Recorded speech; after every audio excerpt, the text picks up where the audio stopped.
The following program may contain coarse language, violence, nudity, mature subject matter, or scenes which may not be suitable for all viewers. Viewer discretion is advised. All Hit Radio.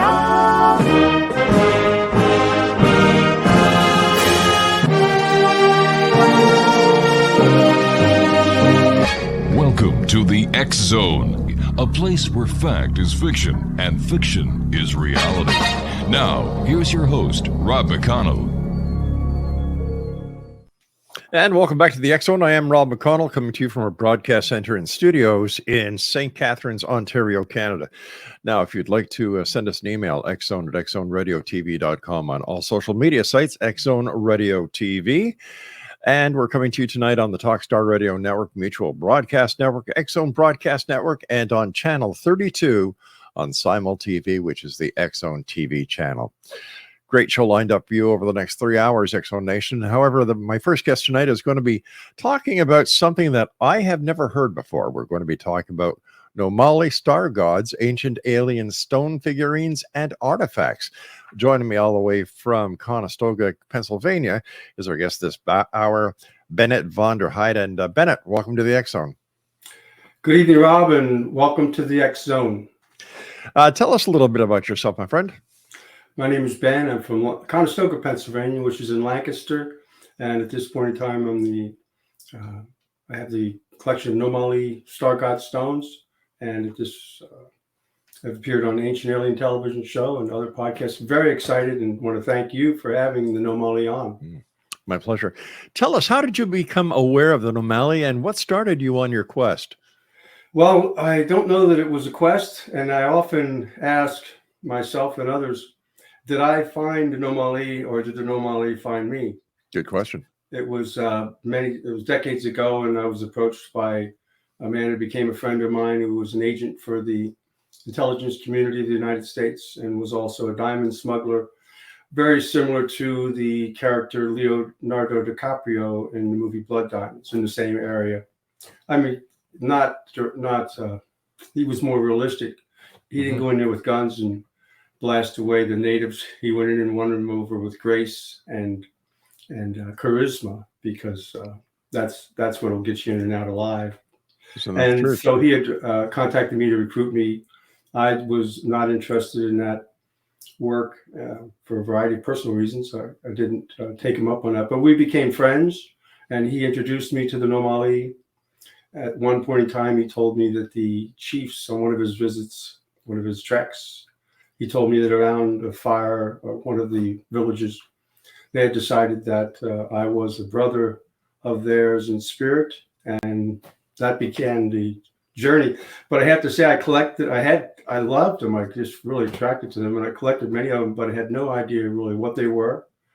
And it took many years till I went out, reached out to see what they were, and found out that very few people, if anyone, had ever heard of them. As you said, I would anticipate that 99% of your listeners and viewers have never heard of the Nomoli, even in today's world where such things are very popular from around the globe. These have been highly and successfully suppressed for 100 years.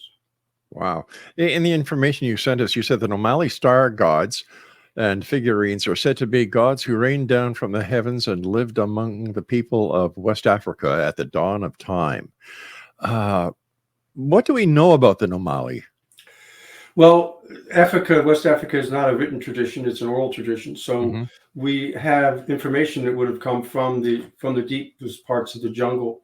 And what the tradition is that, again, they lived amongst the stars, and when they misbehaved, they were turned to beings of stone, men of stone. They rained down upon the earth and lived with the humans. They were much larger than humans.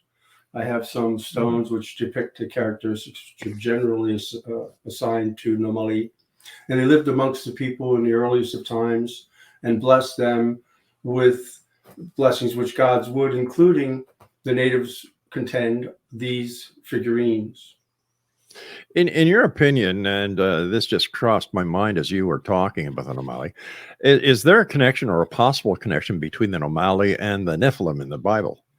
Well, I'm always very careful not to say anything I don't know for sure. Okay. And so I would say there are those who contend that there are similarities, but on the other hand, there certainly are major differences. How about the heads on Easter Island? Any connection there? Well, yes. In fact, I have a stone here in front of me. Thor Heyerdahl. I'm sure you are familiar with Thor Heyerdahl. Mm-hmm. And the Kontiki. If your viewers are not familiar with the Kontiki, I know when we were young, they taught it in school. Yeah, that's right. There was a movie, actually, the first black and white one. I think they might have done a colored version, a docudrama later. But Thor Heyerdahl did other exploration. He led the first expedition to Easter Island. And he commented thereafter that they had found stones in the caves. Very few people are also familiar with this. Most people are familiar with the giant statues of Easter Island. Yes. When they first arrived, the early adventurers and explorers, they found some very small figurines in caves, hidden. There weren't a lot of them, and they were probably all plundered. So I've never seen an example of them myself. But Thor Heyerdahl mentioned that the closest he had ever seen to those figurines were the Nomoli from West Africa. And specifically, he identified the holes that they have in their heads, which have a specific purpose, according to the tribal police, and that these holes were also found in these small figurines in the Easter Island. The holes generally are directly on top of the head. They'll go in a short distance and terminate, and they were said to be where they would put the sacred liquid, the libation, if you will, that would somehow raise the consciousness. Now, maybe something that everyone also ingested that was would raise the consciousness of the tribe during these ceremonies. Now, I've never seen a statue or a graphic of the Nomoli.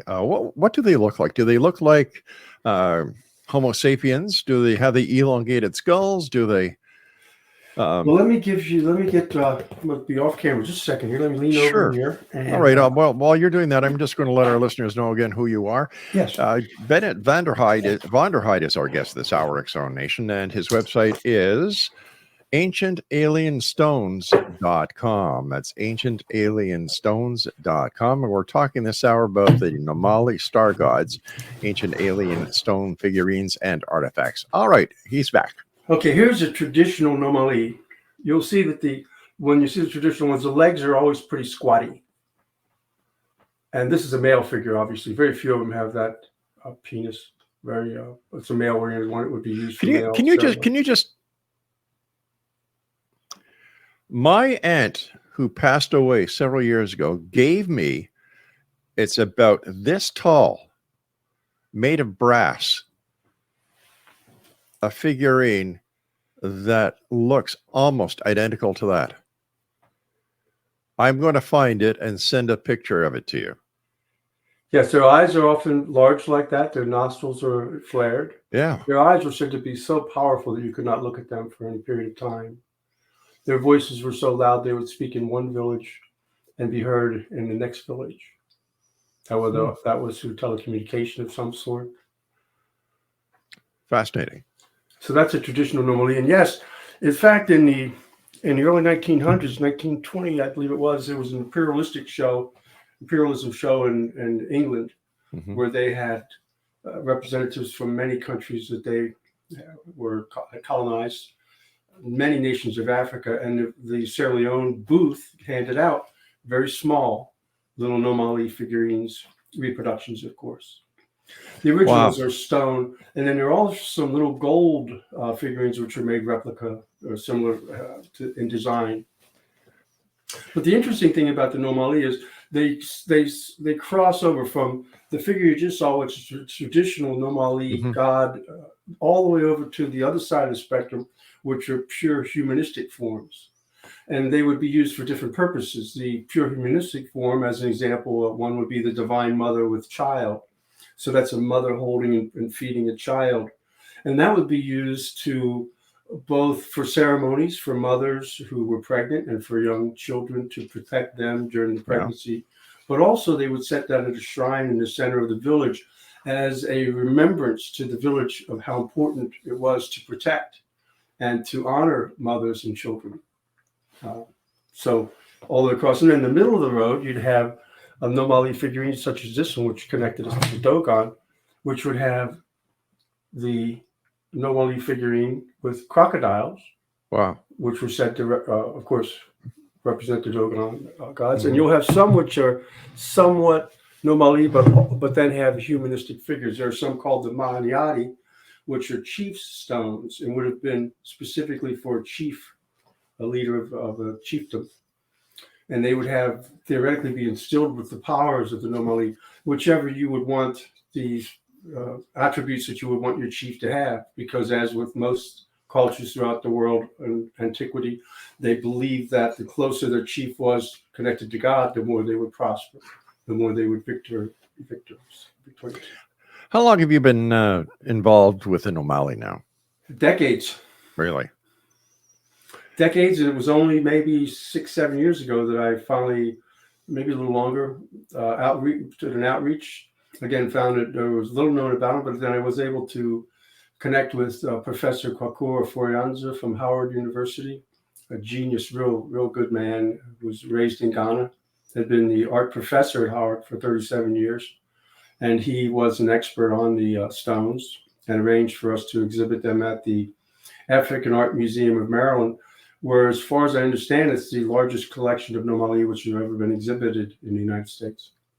All right, stand by. Ben, you and I have to take our first break. Exonation, our guest this hour is BENNETT VONDERHEIDE, and I hope I'm pronouncing your family name right. That's exactly right.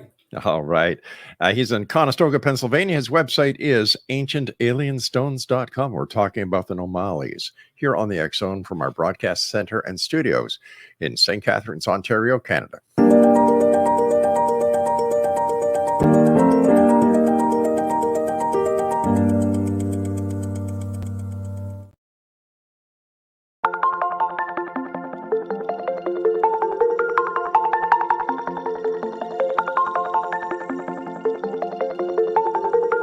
Question: what is the name of the unique blend of coffee you get that has been formulated by a neurologist, a neurobiologist, and a pharmaceutical chemist? Answer: you get Beautiful Mind Coffee, a unique coffee blend that tastes great and has herbal ingredients that your brain will love, and it is not just coffee, it's brainalicious.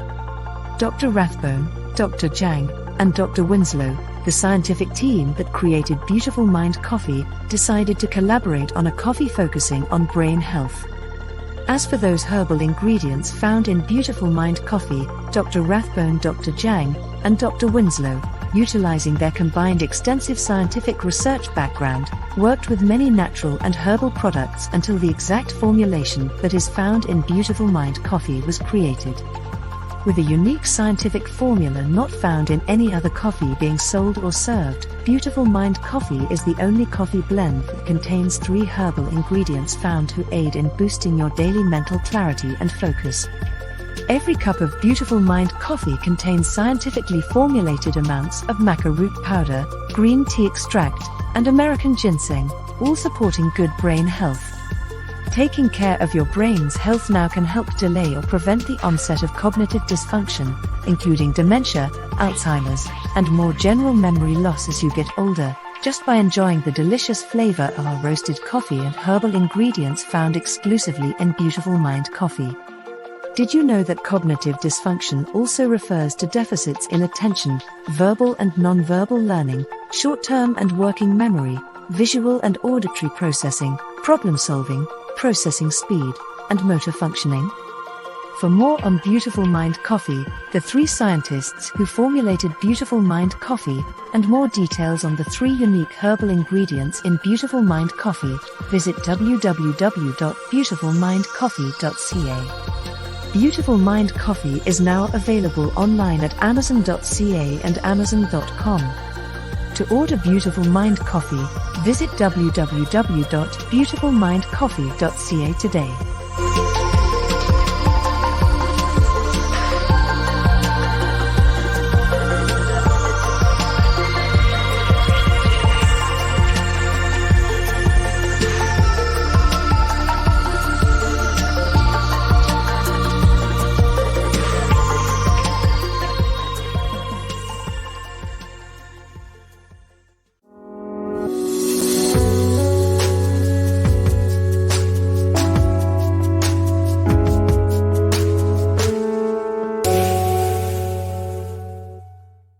We're talking about Nomalis this hour here on the X Zone with our guest, Bennett Vonderheide, and his website is ancientalienstones.com.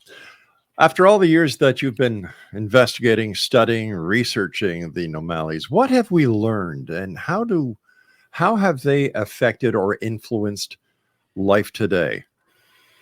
Well, I do want to mention I picked up the stone that's related to Easter Island. So before we go too far, remind me, I'll show you that one. Sure. The Nomoli, what I have learned is what I've tried to do, and what I've made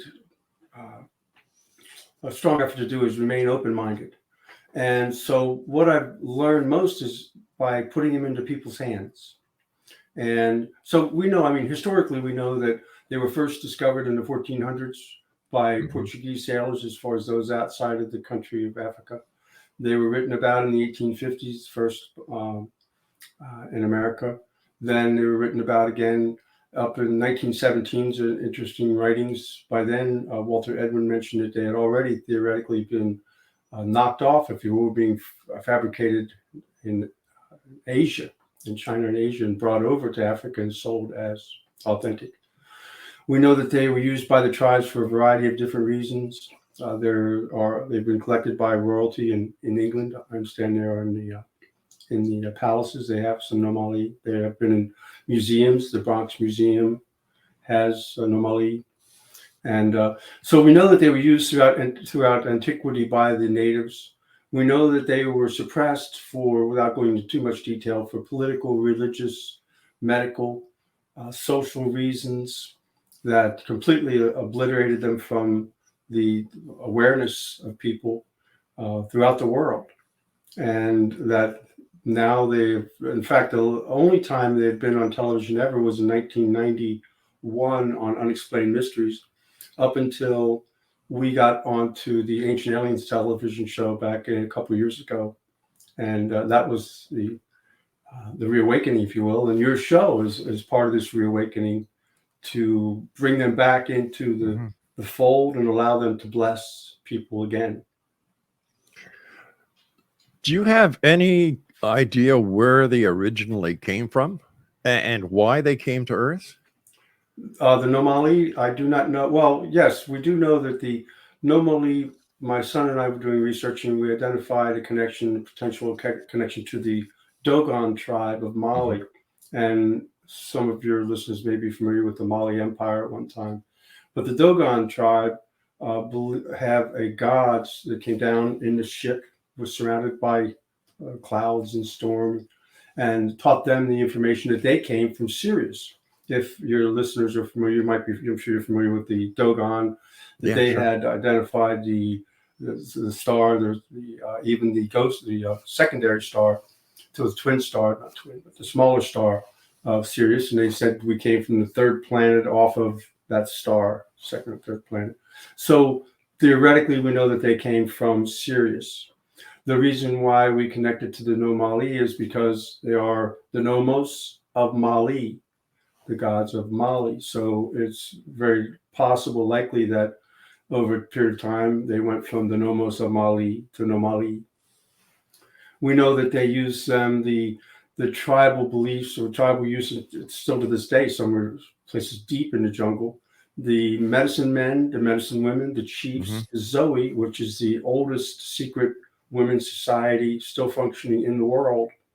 The Zoe High Priestess, what's the Sunday Society, the Zoe is the name of the High Priestess, that they use them also for healing, for blessings, for strength, for prosperity, for childbirth.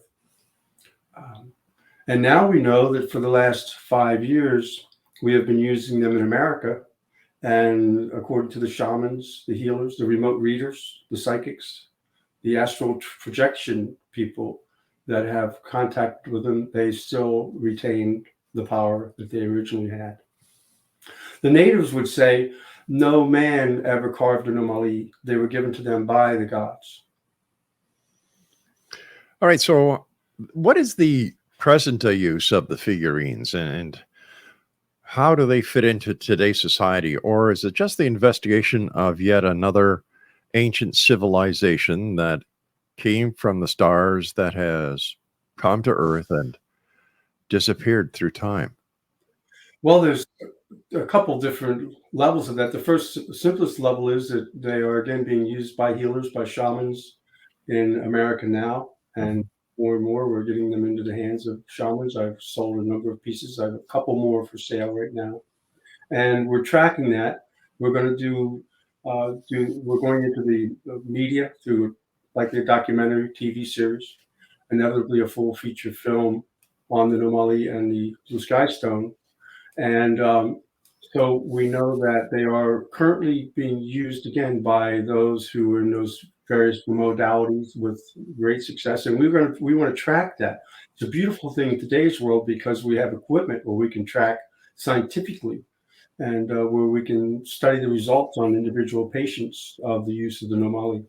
There's a big picture too that over the years, things of these sort of spiritual artifacts and powerful items of Africa have been demonized to a large extent.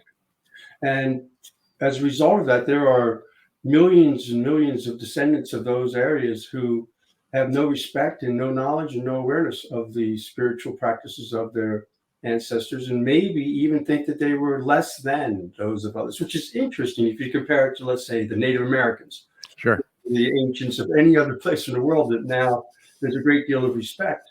If you find an artifact from an ancient tribe, an American tribe, there's many people who would understand that that is a valuable relic.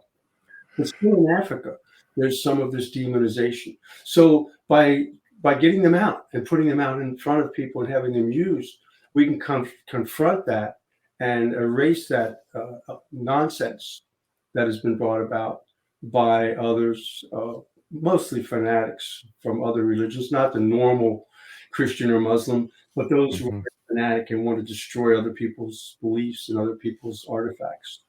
You know, other civilizations that seem to parallel the Nomoli have left, for example, the Aztec temples. Then you've got the Egyptian pyramids. What have the Nomoli left beside the figurines? Well, and that's interesting. And one of the good things about the Nomoli is you can get them and activate them because they're dug up. They're found in the jungle of Africa. They're dug up randomly, often just one piece. When they find them, they often find diamonds because the natives believe that the diamonds were parts of the stars that fell with the Nomoli gods. So we know that they come out of places where you can acquire them because they're not part of a temple. They're not part of a burial site. You are not permitted, and rightfully so, to steal, take things from these places, and they would be restricted.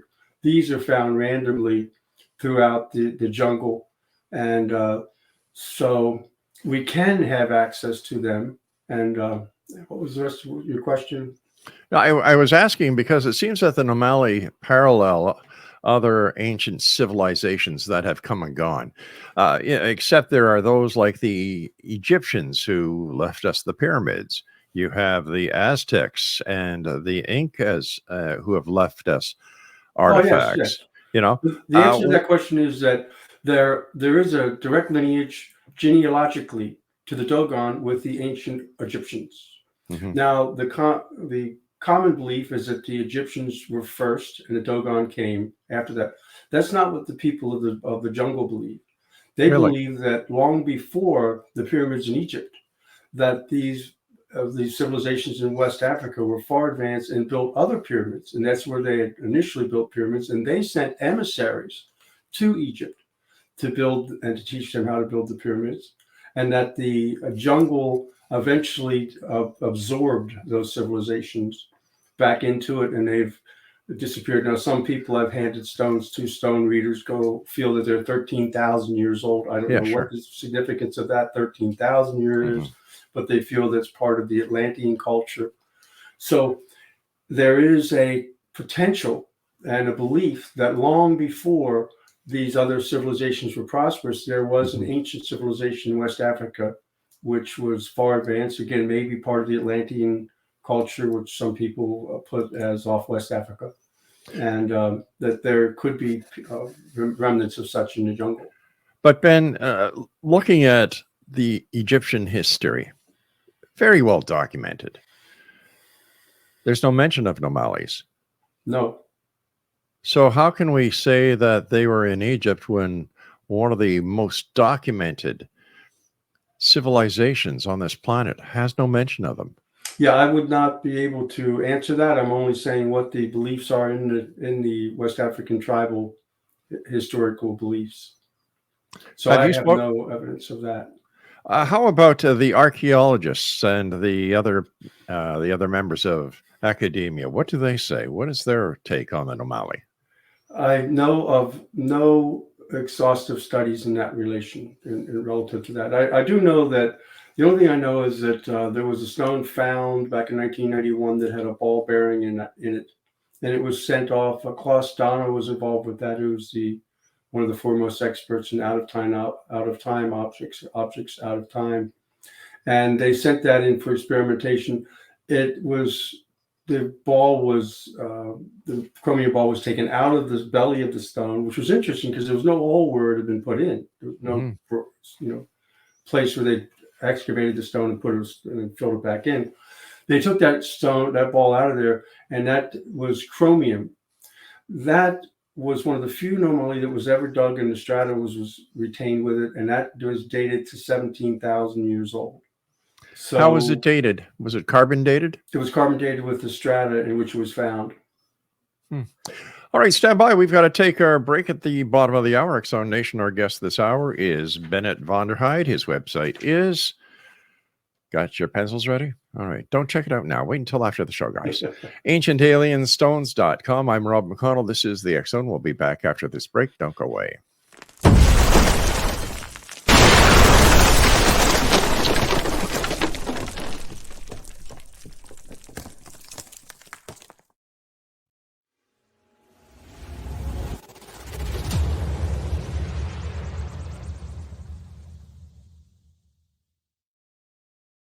So I was watching the X Zone TV channel last night when I was abducted by aliens, and they kept repeating to me over and over again, simultv.com, simultv.com. What's simultv.com? That's what I asked them. They had it written on the side of their UFO. How do you spell that? UFO. No, I mean simultv.com. simultv.com. simultv.com. Right. simultv.com. Interesting that you were abducted by aliens in a simultv.com UFO last night. Oh, yeah? Yeah. Now that you mention it, I remember now last night I was awakened from a deep sleep. My great-grandmother was standing there. She said she come from the hereafter to tell me about simultv.com. She even spelled it out for me. simultv.com, sonny boy. simultv.com. simultv.com, sonny boy. Wow. Yeah. Guys, you'll never guess what my psychic guru just told me. simultv.com. Exactly. Are you guys psychic too? Of course. We all know about simultv.com. simultv.com.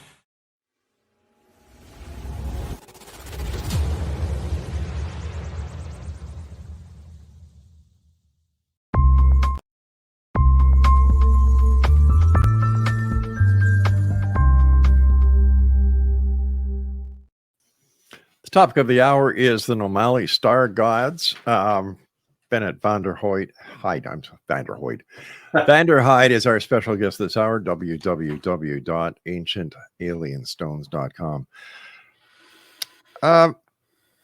In the case of other artifacts that have been found and that have been put in museums and so on, for example, the Mitchell Hedges crystal skull of doom. The country of Belize wants it back, or I don't know if they got it back finally. Have any of the governments in Africa want these statues back that you have? No. What is their take on the Nomalis and the history that you have? Well, they want to disassociate in a very real sense. And it was interesting. Kwaku was one of the exceptions, Professor Aforianza. And when we began working together 6 years ago, when he was more active, he's not well. I don't know if he's still with us, but he wanted me to contact other professors at various colleges, universities around the country. And I found something surprising, and it was similar to what happens in West Africa. There's a very strong, first of all, these areas are strongly Muslim. And the Muslims generally do not do not agree with things that are a certain age. They do not agree and do not like artifacts, as we've seen when they destroy museums. In some places they've taken over. But there's a much stronger desire to not be seen as uncivilized. So they do not promote, nor from my experience are they interested in being associated with the tribal beliefs, with the ancient artifacts that relate to the Nomoli. They don't want their they don't want the members of their country to either, and I can understand this, they want people to buy into modern medicine. They want them to take the vaccines. They want them to go to the doctors, which is all, I'm not saying it's all bad. It's a lot of good in there. But the way they do that is to eliminate the traditional beliefs and push them down. So for religious, for social reasons, to appear more modern and not uncivilized, there's a very limited, if any, interest. And again, even the African studies professors at universities in America who I contacted did not have any interest, which was astounding to me, that they had no interest in these artifacts or in being involved in the rediscovering and helping them to rise and reconnecting to the descendants. There's a real coldness towards that, from my experience. Any idea why? I mean, besides the possible religious and political sides, Well, here you've got, academia who's supposed to be at the helm of discovery, history, and, getting to the truth. So why would they not want to pursue the depth of a greater investigation and historical quest? It astounds me that here I am sitting in Conestoga and I'm the world's foremost expert and promoter of the Nomoli.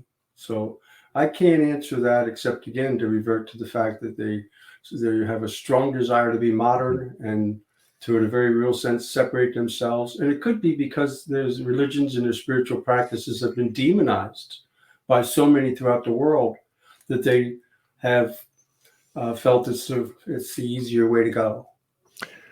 But then again, I would say if you're not connected, if you're not at an early age or anywhere, if you're not introduced and there's no value associated, I guess that's a pattern that you just develop. But what do you mean? What do you mean by demonized? Well, there are a lot of people who believe that the African spiritual practices are demonic, and I mean, when I've shown the stones to people over the years, I've had people say, "Isn't that the stone that was on the beginning of the Exorcist movie?" Like I don't remember the stone at the beginning of the movie, but certainly, and when I've presented at museums and other places, it's fairly common for people to say, "Have you ever had a negative experience?" And I aren't these created for demonic purposes? And I have to answer people and say, you gotta use some common sense. You've got millions of people, like Sierra Leone has 8 million people. 7 million of them living in the jungles.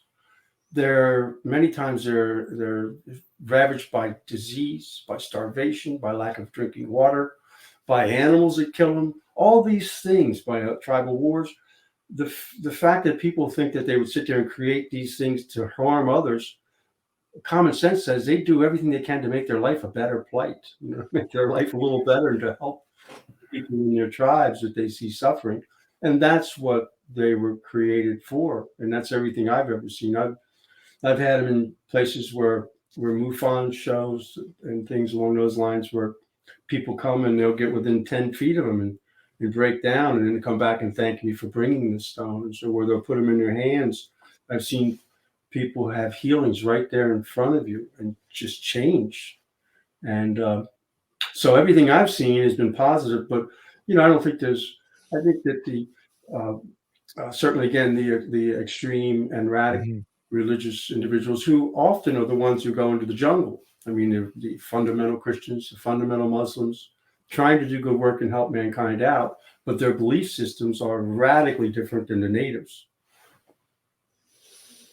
If the people look at the figurines of the Nomoli as negative, why wouldn't they look at other religious artifacts and refer to them as negative or being demonized? That's a curious question, and I don't have the answer to that. And I would say that they do. I mean, certainly, again, there are many Christians throughout the world who would demonize anything that's Muslim. There are many fundamental Christians and fundamental Muslims that would demonize anything to do with Native Americans. There are, so throughout the history of mankind, one of the standards of religion is that you, if you are not careful, automatically use it to judge other people as less than and to separate yourself, which from my experience is the exact opposite of what God wants you to do. Sure. If you're a religious human being. So tell me, why do you do what you do? What is your mission? Well, I see that for whatever reason, these have come into my life. When I looked around and found that no one else that I could find had any awareness and knowledge of them, I'd already by then picked them up and meditated with them myself and used them in healings. I'd helped other people, introduced other people, and seen dramatic results. Mm-hmm. It became apparent to me that these are a powerful force, an angelic force that has been suppressed and, in my opinion, wants to come back and bless mankind. So it's a double-edged sword, if you will. It's so cool. You think, wow, I found this great thing. Nobody else knows about it. I got these artifacts. But then at the same time, you're like, nobody else knows about it. I've got to do something about that. Your moniker is Daddy Justice, and in 2020, you produced a Film Police 101 35-episode series on how to film cops and not get shot. How did you segue from being a guy who likes to taunt and tantalize the police to doing what you're doing? Well, I don't like to taunt and terrorize the police. That was a byproduct.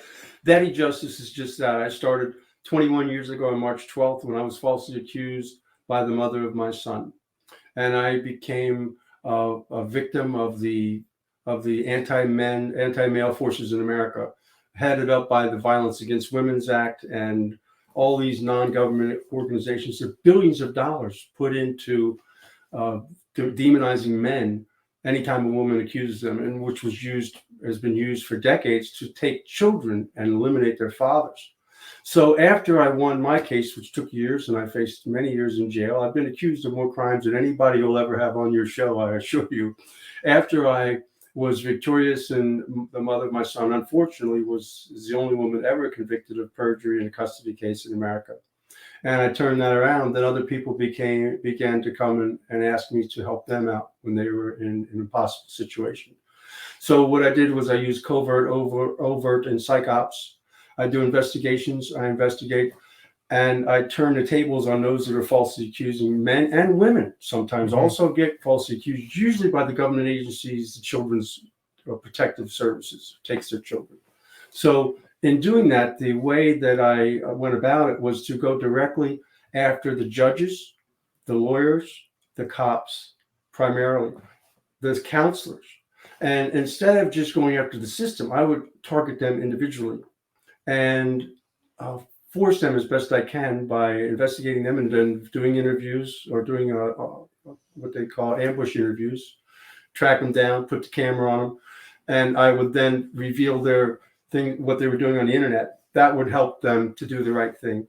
In the process of that, they sicked their dogs on me, as we'd say, and that was sheriff's deputies and police officers from wherever I went. I mean, again, I know 31 instances is just 31 instances of the different times when I was confronted by police in the ongoing of my work. Because once you go up against the government, it's not only the DOJ and the FBI that target people. It occurs at all different levels, and it's easier to get away with down at the bottom. So the DA and the judges, they put a target on your back. Once that target's on your back, the police officers know that they can charge you with anything, and you're going to be found guilty. So again, I've been prosecuted by the Attorney General's office, by the district attorney, by police officers. And fortunately, I have only been convicted of a couple minor harassment and disorderly conducts they get me for, but I beat the charges, which have put me in jail for years. So how did I transition? I finally had to step back. I just got too old and tired, I think, to be confronting cops all the time.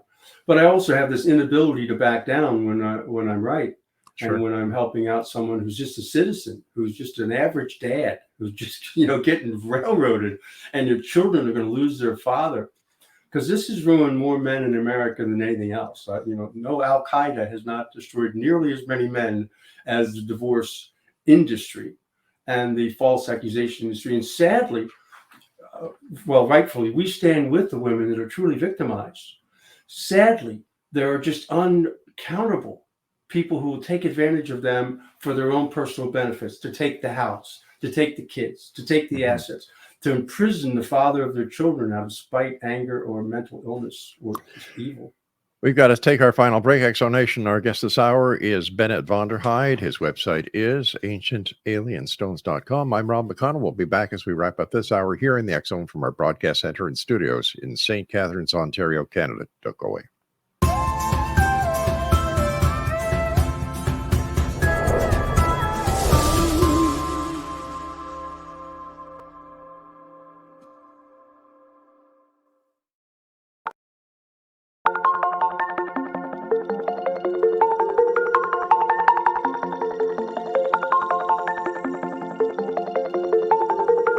Question: what is the name of the unique blend of coffee you get that has been formulated by a neurologist, a neurobiologist, and a pharmaceutical chemist?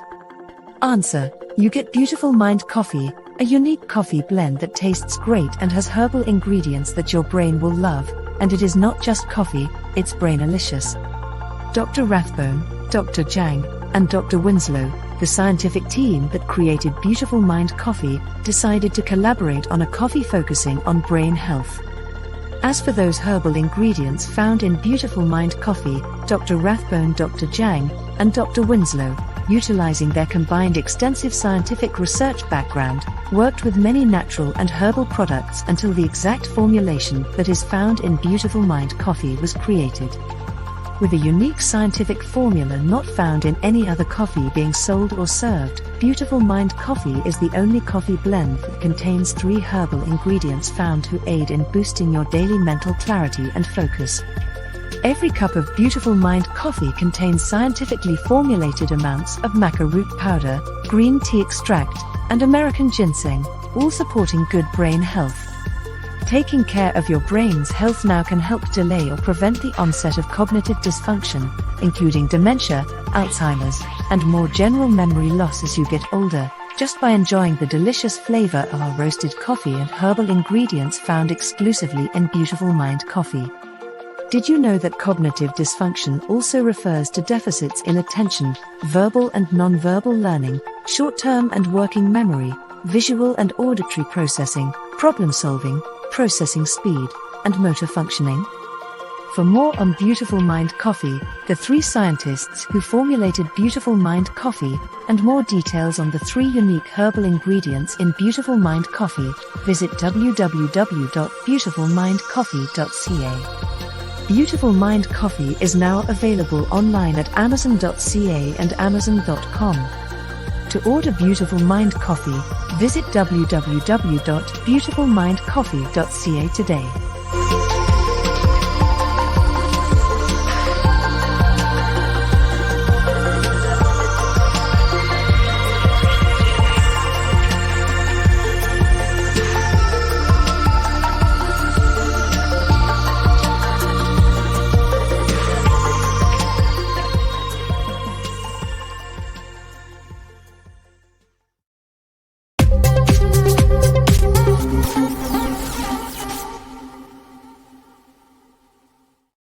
And we're back, everyone. Thanks very much for joining us tonight here on the X Zone with yours truly, Rob McConnell.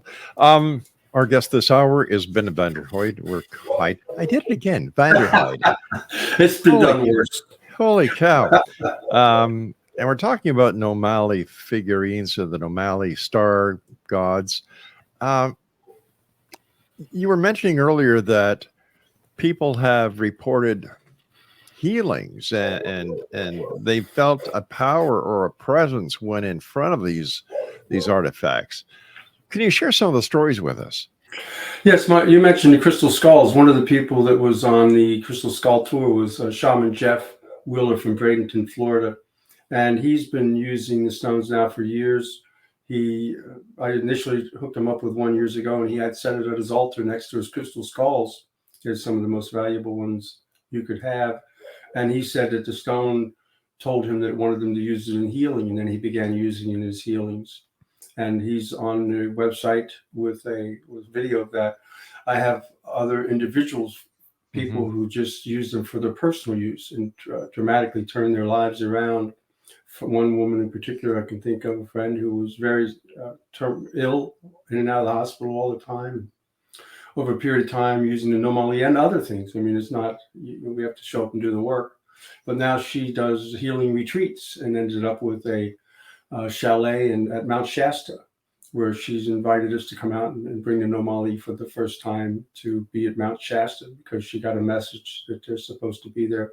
There's a remote reader who works in, again, remote reading, who has used them, and she took them to a class that a gentleman had who does remote reading for the FBI, and they all used them.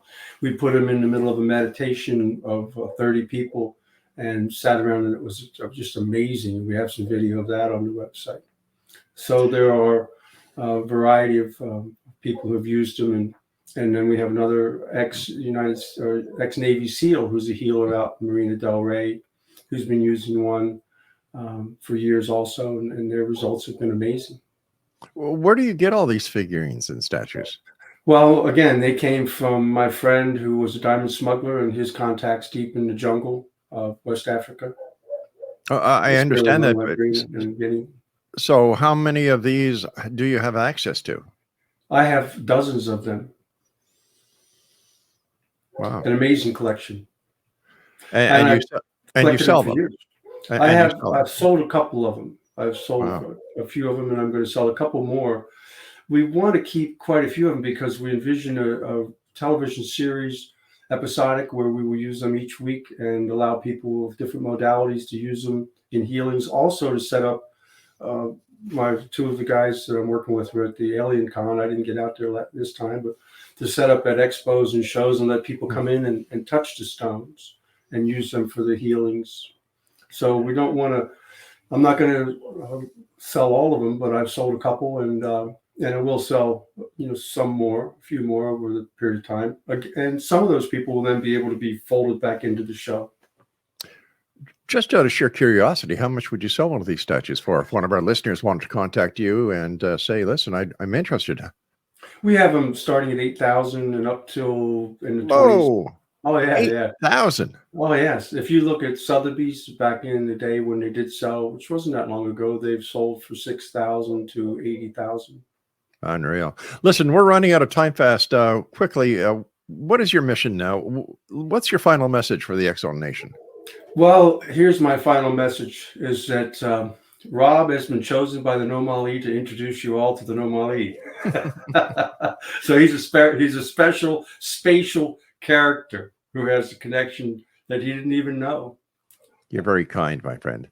Bennett, I want to thank you ever so much for joining us tonight. Continued success. Keep spreading the word, my friend. And X-Zone Nation, if you'd like to get more information about our guest this hour, visit ancientalienstones.com. Take care and be safe, Bennett. Thank you for having the Nomoli on. Take care, buddy. All right, X-Zone Nation, that's it for this hour. I'll be back at the top of the hour as we once again continue with yours truly, Rob McConnell, from our broadcast center and studios in St. Catharines, Ontario. Check us out online at www.xzoneradiotv.com. And all of our episodes of all the programming that we produce on the X-Zone Broadcast Network is available without charge. No fees, no membership at www.xzbn.net. And don't forget, we're exclusive to Simul TV, the X-Zone TV channel, Simul TV channel number 32. Thanks for joining me this hour. I'll be back.